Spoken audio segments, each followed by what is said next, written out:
주요 은행의 채용 비리 사건과 관련해 억울하게 탈락한 지원자들의 모습과 유명무실한 재발 방지책을 어제 전해드렸는데요. 당시 책임을 지겠다며 물러난 은행장과 간부들이 자회사 임원 등으로 자리를 옮겨 억대 연봉을 받고 있는 것으로 파악됐습니다. 김도영 기자가 취재했습니다.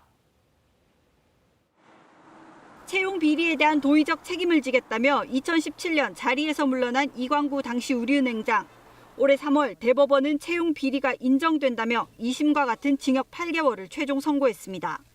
지난해 1월부터 구속 상태에서 재판을 받은 이 전 행장은 형기 만료로 이미 지난해 9월 석방된 상태. 국회 정무위원회 민병덕 의원실에 따르면 이 전 행장은 석방된 다음 윈피엔에스라는 회사의 고문으로 취임했습니다. 우리은행 자회사로 경비용역, 사무기기 관리 등을 하는데 매출 대부분이 우리은행 사업에서 나오는 곳입니다. 이 전 행장이 연봉 2억 8천만 원에 차량과 기사도 제공받고 있다는 겁니다. 당시 인사 책임자급이었던 간부 A씨도 같은 회사 고문으로 1억 5천만 원의 연봉을, 다른 두 간부도 카드사 임원 등으로 옮겨 고액 연봉을 받고 있는 것으로 파악됐습니다. 이거는 어떤 시그널입니까?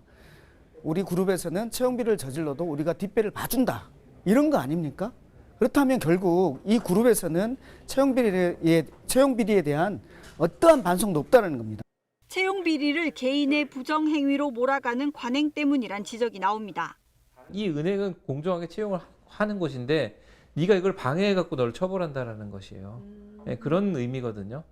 그러니까 은행 자체의 책임이 본격적으로 인정되지 않는 경우들도 많은 거예요.